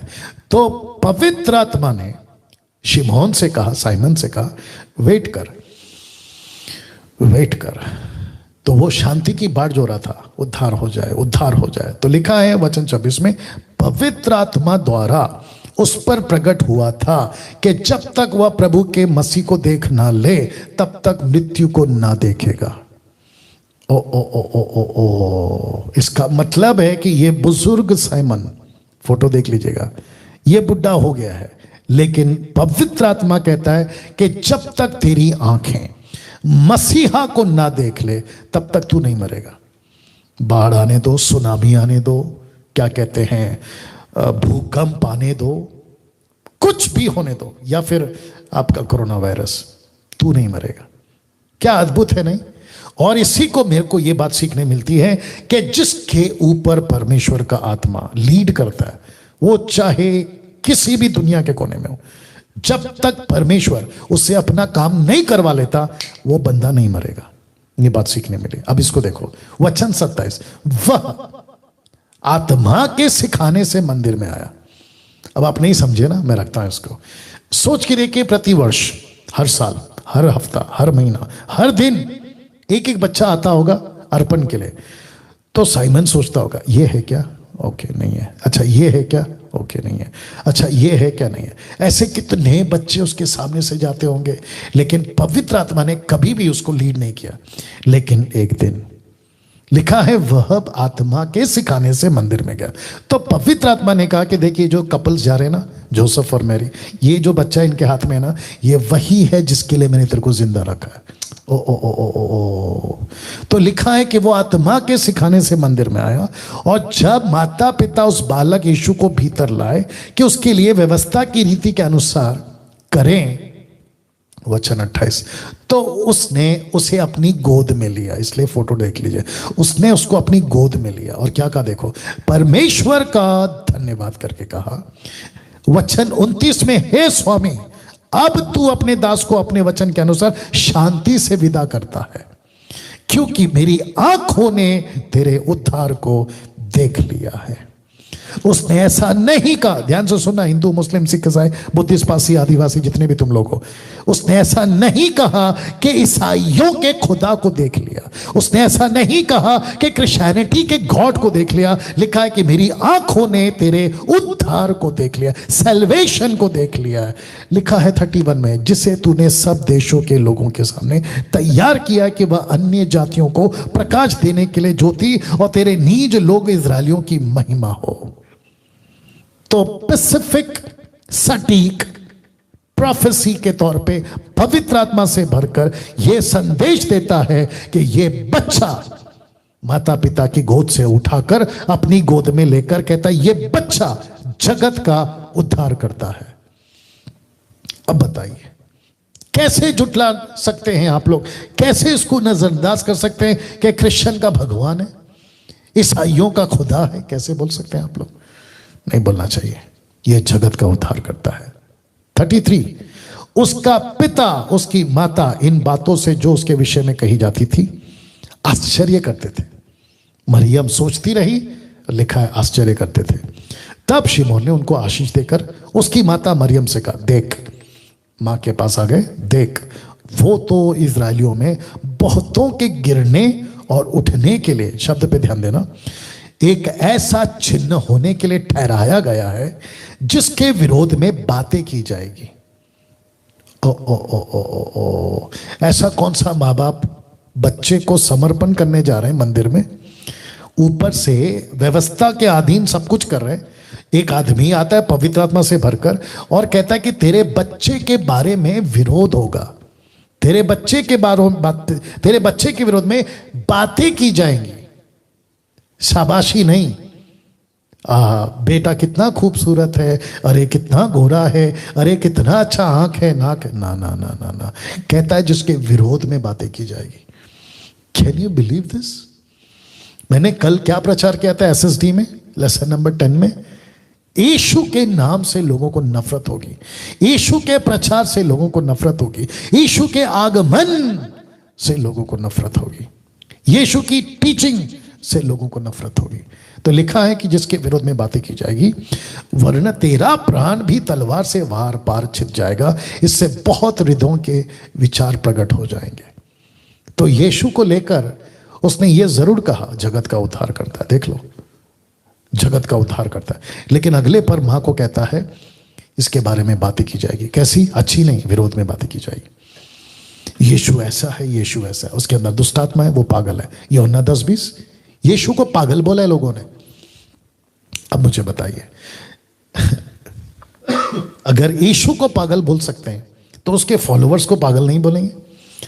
मेरा एक वीडियो है जो 4 महीने से खूब वायरल हो रहा है, मुझे लगता है कि उसको कम से कम 3.5 लाख लोगों ने देख लिया सिर्फ 4 महीने में, 3.5 लाख लोगों ने। फेसबुक पे है वो वीडियो, और उसमें मेरे को इतनी गालियां दी जा रही है, तरह तरह की गालियां दी जा रही है। मैं जब उसको पढ़ता था तो फिर मैं सोचता था वाह हम सही ट्रैक पे हैं, सही ट्रैक पे चल रहे हैं।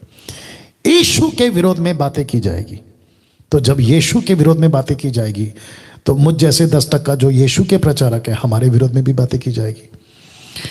वक्त को ध्यान रखते हुए आगे बढ़ रहा हूं। हन्ना की गवाही, एक औरत हन्ना की गवाही, अशेर के गोत्र में से हन्ना नामक फनुएल की बेटी एक भविष्यवक्तन थी। वह बहुत बूढ़ी थी। विवाह होने के बाद 7 वर्ष अपने पति के साथ रह पाई थी। 37 वचन कहता है वह 84 वर्ष से 84 वर्ष से विधवा थी, मंदिर को नहीं छोड़ती थी, पर उपवास और प्रार्थना कर करके रात दिन उपासना किया करती थी। वचन 38 लिखा है वह उस घड़ी वहां आकर प्रभु का धन्यवाद करके कहने लगी, इन सबों से जो यरूशलेम के छुटकारे की बात जोते थे उस बालक के विषय में बातें करने लगे। अब क्या बातें की वो नहीं लिखा है, क्या बातें की वो नहीं लिखा है, लेकिन बातें करने लगी। कौन? हन्ना बातें करने लगी। और उसने जो भी बातें किया होगा ऑब्वियस मिलता जुलता, क्योंकि पवित्र आत्मा कॉन्ट्रडिक्ट नहीं करवाता है।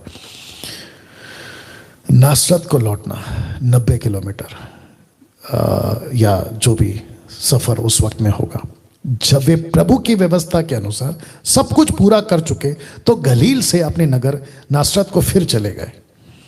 और जब वो गए और बालक यीशु बढ़ता और बलवंत होता, बुद्धि से परिपूर्ण होता गया और परमेश्वर का अनुग्रह उस पर, अभी बालक बढ़ गया, बड़ा हो गया, बालक बढ़ता गया।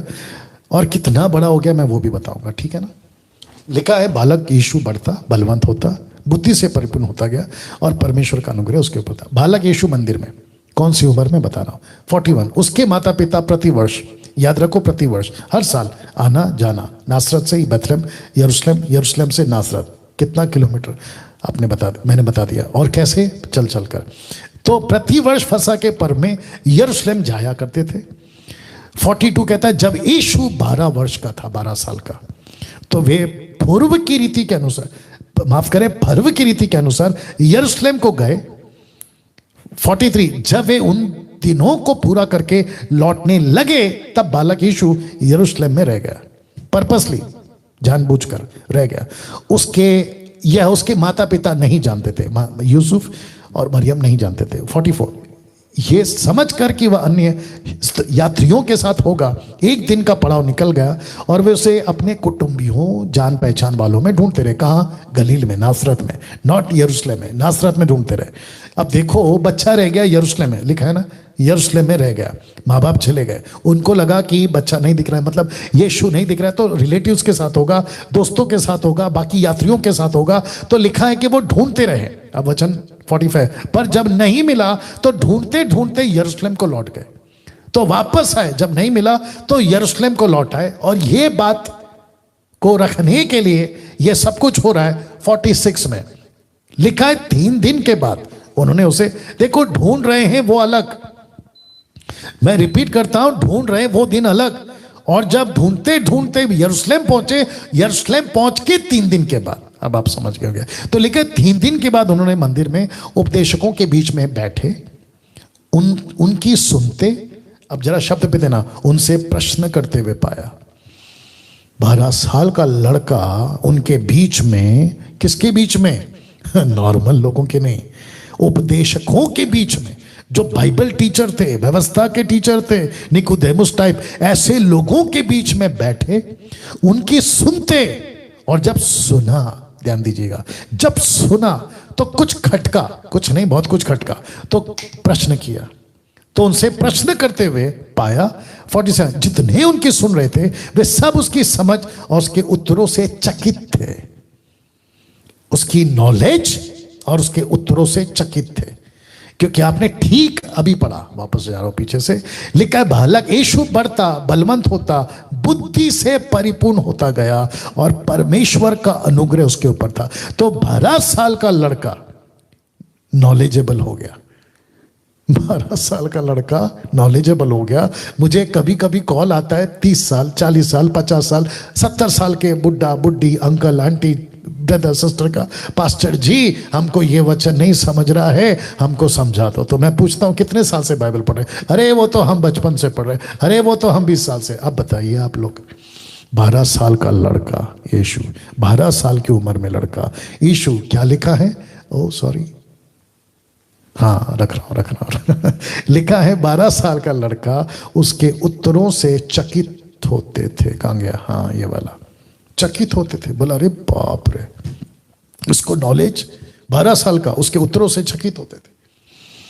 मुझे एक और चीज इसमें बता रहे हो, पहला फोटो दिखा देता हूं, ये फोटो देख लीजिए। 12 साल का लड़का, शास्त्री फरीसी, वो भी किसके? उपदेशकों, so called highly educated, theology करने वाले, खुद को डॉक्टर डिग्री हासिल करने वाले, उनके बीच में बैठा यीशु। ये तो केवल फोटो है, तो लिखा है 12 साल की उम्र में यीशु, इसलिए मैंने ये रखा है। तो एक कनेक्शन दे रहा हूं। उनसे प्रश्न किया, किसकी हिम्मत है प्रश्न करने की? यीशु कर सकता है। और यीशु कहता है मैंने 12 साल की उम्र में उनसे प्रश्न किया, ये ऐसा क्यों, ये ऐसा क्यों, ये ऐसा क्यों? जब हम तीसरे अध्याय में आएंगे ना अगले हफ्ते, तो एक ग्रुप का जिक्र होगा, शास्त्री फरीसी। ये शास्त्री फरीसी आए कहां से? क्योंकि टोटल होल टेस्टमेंट में याजक हैं, लेवी हैं, महायाजक हैं, शास्त्री फरीसी कहां से आ गए? तो मैं उसका कनेक्शन दूंगा आप लोगों को आने वाले हफ्ता में, ठीक है ना, कि ये शास्त्री फरीसी कहां से आ गए। या तो मंदिर में बहुत गड़बड़ चल रहा था साहब। जब यीशु 30 साल की उम्र में हुए ना, चलो मेरे को लगता है अभी बता देता हूं कि 30 साल का चक्कर क्या है। जब बच्चा बड़ा हो जाता है 20 साल का, तो याजक के मुताबिक उसकी स्टडी होती है, प्रोटोकॉल है वो, याजकों की स्टडी के मुताबिक जॉन द बैप्टिस्ट को 30 साल की उम्र में जंगल में देखा गया, जबकि 10 साल पहले उसको मंदिर में होना चाहिए था। तो लड़का जब यहूदी होता है तो 20 साल की उम्र में उनको याजक पद का स्टडी लेना पड़ता है, उसके बाद वो प्रीचर बन सकता है। लेकिन यीशु मसीह ने कोई स्टडी नहीं ली 20 साल की उम्र में, और ना ही जॉन द बैप्टिस्ट ने। दोनों के दोनों 30 साल की उम्र में सेविका करने निकल गए, और साथ ही साथ दोनों कजन्स है, जॉन द बैप्टिस्ट और यीशु मसीह कजन है, ठीक है ना, आगे बताऊंगा। 12 साल का लड़का उपदेशकों से सवाल कर रहा है। वाह। 42, तब वे उसे देखकर चकित हुए। कौन? माता पिता। उसकी माता ने उससे कहा, हे पुत्र, तूने हमसे क्यों ऐसा व्यवहार किया? तू हमको परेशान क्यों किया? इतने दिन से हम तुझे ढूंढ रहे, देख तेरे पिता और मैं कूदते हुए तुझे ढूंढते थे, कूदते हुए तुझे ढूंढते, कहां गया, कहां गया, कहां गया, ऐसा क्यों किया, वैसा क्यों किया। 49, उसने उससे कहा, तुम मुझे क्यों ढूंढते थे? माय गुडनेस, 12 साल का लड़का, टाइम कम पड़ रहा है। इसका टोन कैसे होगा? मम्मी आप मुझे क्यों ढूंढ रहे थे? ऐसा नहीं होगा। एक सटीक आवाज, एक कड़क आवाज, तुम मुझे क्यों ढूंढ रहे थे, ऐसी आवाज में ये टोन होगा। क्या तुम नहीं जानते कि मुझे अपने पिता के भवन में होना जरूरी है? क्योंकि भवन में गड़बड़ चल रहा है, मंदिर में गड़बड़ चल रहा है। जैसे आज कई मंदिरों में गड़बड़ है, वैसे तब चल रहा था 50। परंतु जो बातें उसने उनसे कही, उन्होंने उसे नहीं समझा। कहां से समझेंगे? आत्मिक बातें है ना, आत्मिक बातें आत्मिक लोग ही समझते हैं। इसलिए मेरी बातें, मेरी वीडियो कईयों की समझ में नहीं आती, उल्टा सीधा बकवास करते हैं। तो मैं तो हमेशा कहता हूं, आती चले बाजार, कुत्ते भोके हजार। वह नहीं समझे। 51, तब वह उनके साथ गया, नासरत में आया, और ये जो शब्द है ना, उनके वश में रहा। कितना साल? 18 साल। 12 साल से लेकर 30 साल तक 18 साल। अब मैंने इसको हाईलाइट क्यों किया है, अंडरलाइन क्यों किया है? कुछ मूर्ख लोग कहते हैं कि यीशु भारत आया था। कुछ लोग कहते हैं यीशु चाइना गया था। कुछ लोग कहते हैं यीशु मसीह कश्मीर गया था। हद हो गए साहब। कुछ लोग कहते हैं कि यीशु को टीचिंग उसने दिया, इसने दिया। ये सबका बाप है यार, ये सबको टीच करता है, तुम इसको क्या टीच करोगे, है ना। तो लिखा है कि वह उनके वश में रहा, उसकी माता ने ये सब बातें अपने मन में रखी। 52, यीशु बुद्धि और डील डॉल में, परमेश्वर और मनुष्य के अनुग्रह में बढ़ता गया। यीशु बुद्धि और डील डॉल में, मतलब कद काटी बुद्धि, परमेश्वर का अनुग्रह। दूसरे शब्दों में यीशु मसीह का 52 वचन का कहने का, इसलिए मैंने उसको रेड में स्पॉट किया, या लिखा है यीशु मसीह परमेश्वर के साथ साथ चला। मनुष्य की नजर में ठीक, माता पिता की नजर में ठीक, सोसाइटी की नजर में ठीक, और बहुत अच्छे कैरेक्टर के साथ आगे बढ़ा। मती, मरकुस, लूका, ये तीनों किताबें कहती हैं, मती कहता है तब वह उनके साथ गया, नासरत में उनके वश में रहा। मरकुस कहता है कि वही बड़ाई नहीं जो मरियम का पुत्र, याकूब और यूसुफ और यहूदा और शिमोन का भाई, और क्या उसकी बहनें यहाँ हमारे बीच में नहीं रहती, इसलिए उन्होंने उसके विषय में ठोकर खाई। और लूका कहता है 4:16 में, फिर वह नासरत में आया जहां पाला पोसा गया। तो मूर्ख लोग कैसे कह सकते हैं कि यीशु मसीह भारत आया था, यीशु मसीह चाइना गया था, यीशु मसीह वहां गया था? कैसे बोल सकते हैं? ये तीन बातें क्या यूं ही हैं? कैसा लग रहा है दोस्तों? अगला हफ्ता एपिसोड नंबर 5। आइए प्रार्थना करते हैं। सृष्टिकर्ता पिता, यीशु के नाम में मैं प्रार्थना करता हूं प्रभु, ये बातें जितने लोगों ने सुनी हैं, एक एक व्यक्ति को यीशु के नाम में उनके हृदय को तैयार कर प्रभु, कन्विक्ट कर, ताकि वे जान सके कि उन्हें एक उद्धारकर्ता की जरूरत है, उन्हें एक मसीहा की जरूरत है, जिसके चलते वो अपना जीवन आपको दे सके और बच सके। आदर महिमा आपको देता हूं, ये प्रार्थना यीशु के नाम से मांगता हूं, आमीन। ना जितने लोग हैं वेट करें, आज एक बच्चे का समर्पण है और मैं चाहता हूं कि वो बच्चे के माता पिता को व्हाट्सएप कॉल लगाया जाए, वीडियो कॉल, और मुझे दिखाया जाए। उनको पूछो बच्चे का नाम क्या है। आस्था, या आस्था लड़की है, बेबी गर्ल जी। बच्चे को दिखाइए, मैंने बोला था ना उनको बोलने को, कहाँ है बच्चा, बोलिए, वापस बोलिए जी। ये रहा बच्चा, नहीं फिर गया, इसलिए आपको पहले बोला था मैंने, स्पेसिफिक बोलो कि बच्चे को फोटो में रखे, या ऐसे ही रखना, या इसलिए मैं पहले ही बोलता हूं। एनीवे, बच्चे का नाम है आस्था, लड़की है, बेबी गर्ल है, बच्चे का नाम रखा है आस्था, या आस्था अच्छा नाम है। और इस बच्चे को मुझे लगता है ये तीसरा बेबी है, बच्चा है, जिसको हम ऑनलाइन समर्पण कर रहे हैं। और मैं हमेशा कहता हूं कि दूरियां परमेश्वर के लिए कोई मायने नहीं रखती है, और उम्मीद है कि अगले टाइम से, जैसे भारत में अभी सब कुछ ओपन हो रहा है, तो शायद वर्चुअल ना होते हुए फेस टू फेस हम जो है कर पाए। उनको बोलो कैमरा मत हटाओ, बच्चे के ऊपर से कैमरा मत हटाओ। उम्मीद करता हूं कि अभी ये लोग सुनेंगे जी। ये रहा बच्चा, आस्था है, और हम इस वक्त में इस बच्चे के लिए प्रार्थना करेंगे। आइए दुआ करते हैं। सृष्टिकर्ता पिता, फिर से आपके चरणों में आते हैं प्रभु जी, इस बच्चे बेबी को, आस्था को लेकर आते हैं प्रभु, और प्रार्थना करते हैं स्वामी यीशु के नाम से, ये बच्चे को आपको समर्पित करते हैं परमेश्वर। मैं जानता हूं कि किसी प्रकार का कोई बलिदान, किसी प्रकार का कोई लहू बहाना, किसी प्रकार का कोई सैक्रिफाइस, किसी प्रकार की कोई चीजें अर्पण करने की जरूरत नहीं है, क्योंकि तू खुद मानव जाति के पापों के लिए अर्पण हो गया। प्रभु, ये बच्चे को हम समर्पित करते हैं, माता पिता को आपके हाथों में सौंपते हैं, और ये प्रार्थना करते हैं कि ये बच्चा जैसे जैसे बड़ा होता है आपके अनुग्रह में बड़ा हो। प्रभु जी, इस बच्चे को आपके हाथों में सौंपते हैं, माता पिता को आपके हाथों में सौंपते हैं। ये प्रार्थना यीशु के नाम से मांगते हैं, सुन और कबूल करें, आमीन। या बहुत बहुत धन्यवाद, कांग्रेचुलेशंस, आप लोगों को प्रभु आशीष दे। सो दोस्तों, यहाँ पे मैं मीटिंग को समाप्त कर रहा हूँ, और उम्मीद करता हूँ कि आपने आज का जो ये लेसन है, लेसन नंबर 4, अगले हफ्ते लेसन नंबर 5 होगा। खूब शेयर करें, दूसरों तक पहुँचाएं, और बहुत ज़्यादा नॉलेज आप लोग हासिल करें। चलिए, अपना ख्याल रखें, और कल प्रभु भोज है, और बाकी का अनाउंसमेंट आपने सुन लिया। अपना ख्याल रखें, प्रभु आपको आशीष दे।